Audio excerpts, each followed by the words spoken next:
Did I find a dead guy? Well, yeah, and am I gonna get framed for his murder? Dummy. You know?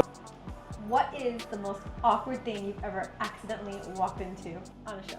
You walk into apartments and there's drugs on the table, or Shut up. underwear, or towers of drinks. That's not weird. You know? I mean, it's not weird, but it's unexpected. I guess. That's not as exciting as I would like to have.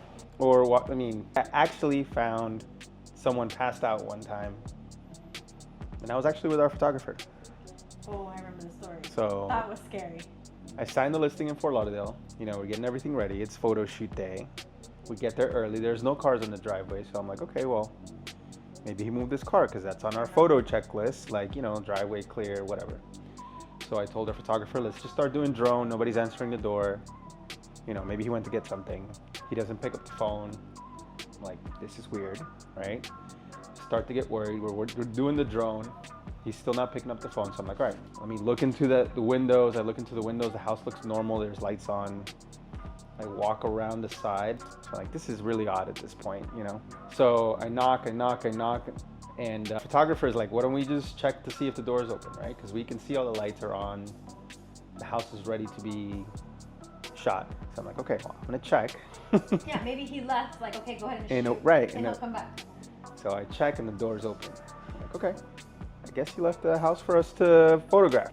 And as soon as I turn, there's just somebody on the floor passed out. And I would have died. yeah, you have that like feeling of, so, you know, I walk over to the guy and I'm like he's breathing. So I'm like shaking him and he's not waking up. So at that moment I freaked out and called 911 right away and told him what was going on. Photographer called. He got them on the phone while I was trying to wake him up, and then he's kind of coming out of it.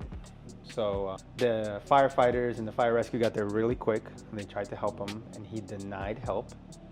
And then in the midst of his haziness, started cursing at me and calling me all sorts of names. I remember, that was terrifying. Calling the cops and the firefighters and the fire rescue.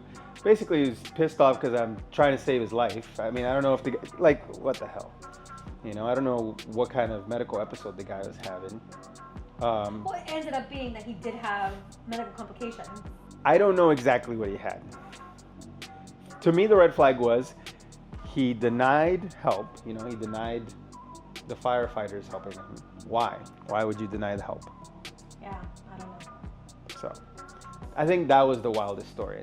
Thank God the photographer was with me, because I don't know. I think I would might have froze, you know, in the moment. And like it's fear of, oh my God, what's going on? Did I find a dead guy? Well, yeah, and am I gonna get framed for his murder? You know, like I call the cops, they walk in, they're like, oh, you're going to jail. No, do I just close the door and leave? Like, what do you do? Thank you for saving this man's life, because we don't know what the situation was. But needless to say, we did not take that mistake. Yeah, I mean, he was cursing at me, and then he called and apologized, and I was like, I mean, at least he apologized, but yeah, it was way too late.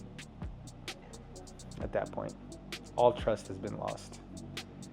yeah, and trust is a key component of a successful transaction. Like, how are you? Yeah, gonna what am I work gonna what am I gonna walk into next? Or what if you show up with showings? Yeah. And there's a So that's the craziest shit ever.